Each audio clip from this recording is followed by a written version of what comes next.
Hey everyone, it's Ben Hardy here, and in today's video, we're reviewing the new Buick Enclave. Before we get in this video, I want to give a huge shout out and thank you to the Jerry Steiner Buick here in South Jordan, Utah for giving me some time with this Enclave. I'll include a link to their website in the description down below so you can check what they have currently. Also include a link to my car buying guide as well. Let's get into it.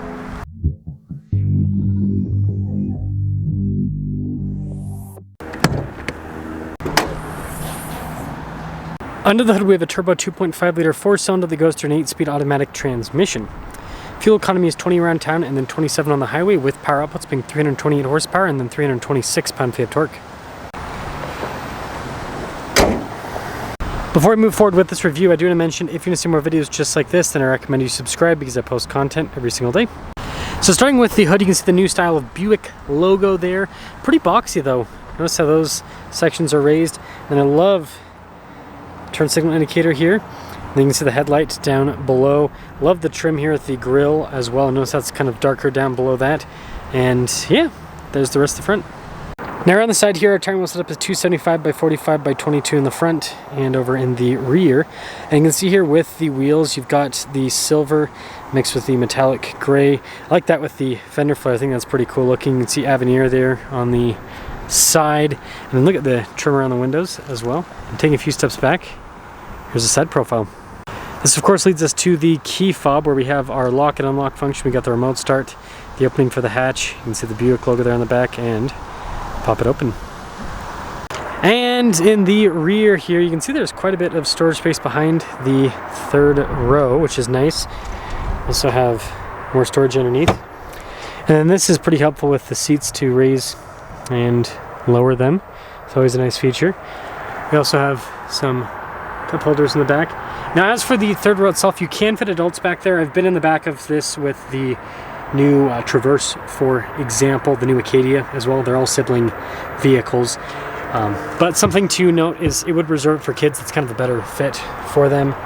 But yeah, when you're all done, just press this button right here and it'll lower the hatch right back down. And then taking a look at the taillights, you can see how they kind of arc up. You got the Buick logo there. And this is where you can see it looks most similar to the Traverse sibling. It's kind of the back end. The shape is very, very similar. And this of course leads us inside. We've got tons of soft touch trim here, and then you guys can see like the wood trim down below. This is all really nice stuff. Speaker here for the sound system. And then the seats are, as I was saying, the seats are pretty fancy looking with this Avenir package. Got this cool stitching all throughout, and then we'll quickly pop in.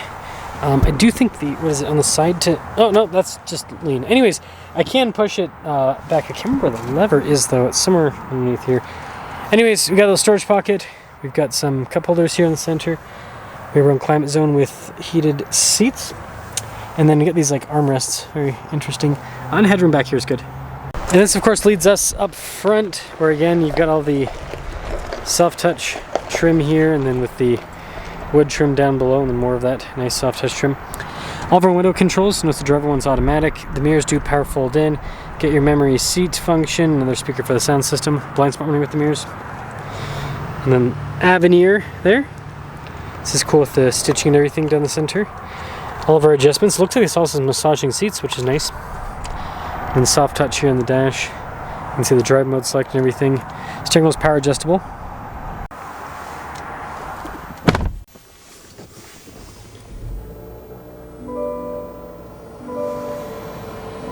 So here's a quick look at the steering wheel. You guys can see that we've got Super Cruise with this. Nice trim all around. Paddle shifters here on the back.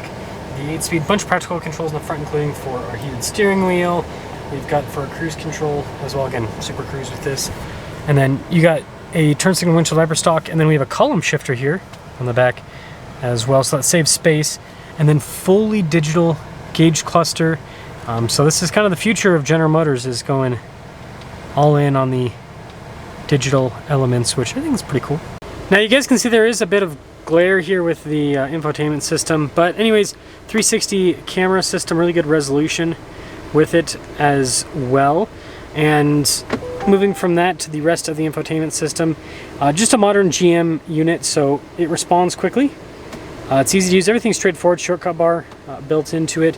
You do control stuff like the lights in these screens, so there is that on top of it. But we do still get some physical buttons for like the climate controls, for example, and then you guys can see down below with the vents, and then little volume control here.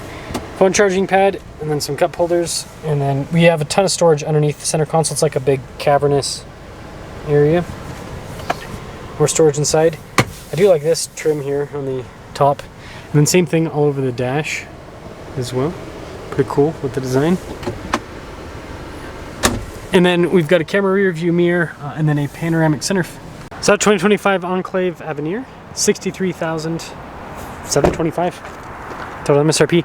So pretty similar in price to a loaded up Acadia Denali. Let's see how it drives.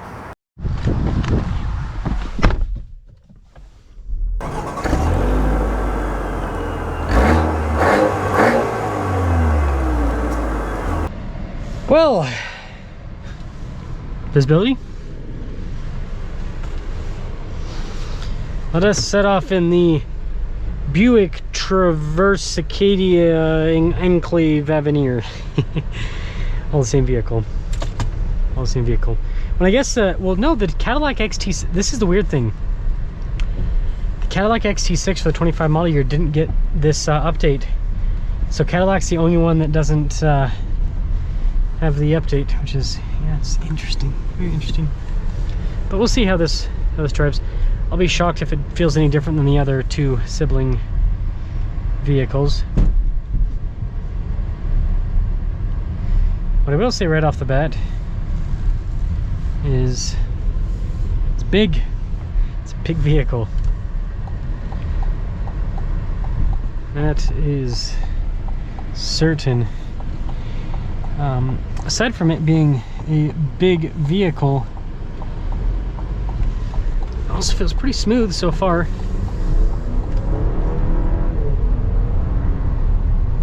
Not too bad. Definitely doesn't have the same punch of the V6, but it still gets up and moves.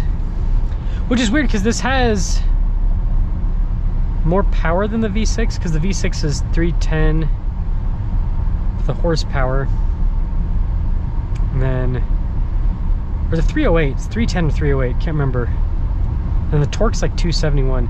So this has more horsepower and more torque than the V6, but somehow the V6 just, because that naturally aspirated push, just feels like it's got more oomph to it.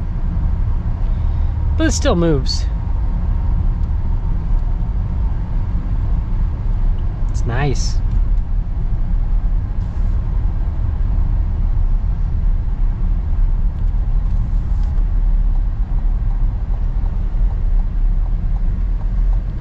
I mean, I'd say so far it's a pretty solid drive. It is a big car though. You kind of gotta think about turning, and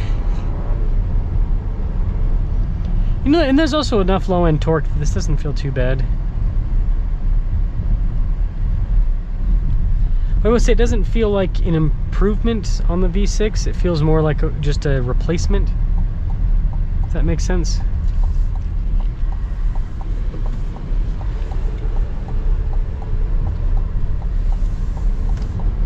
This is always a weird road. It's a swamp here. There's springs throughout Utah. This is one of them. So it creates this kind of like swampy area. It's very interesting. But yeah, back to the Enclave. I don't know. I like it. I think it drives well. It doesn't really drive any different than the sibling vehicles. It's pretty much the same car. So, what do we do with this information?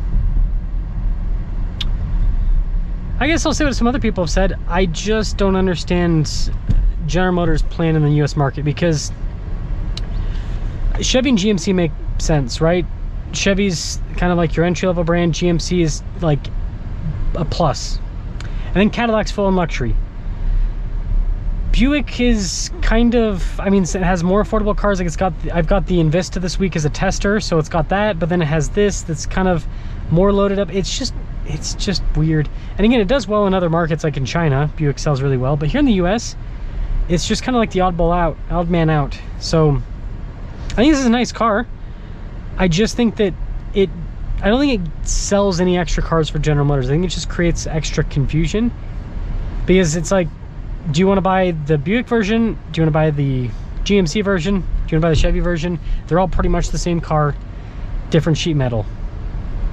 So, which I'm not saying that's a bad, like every single manufacturer partakes in that badge engineering, so to speak.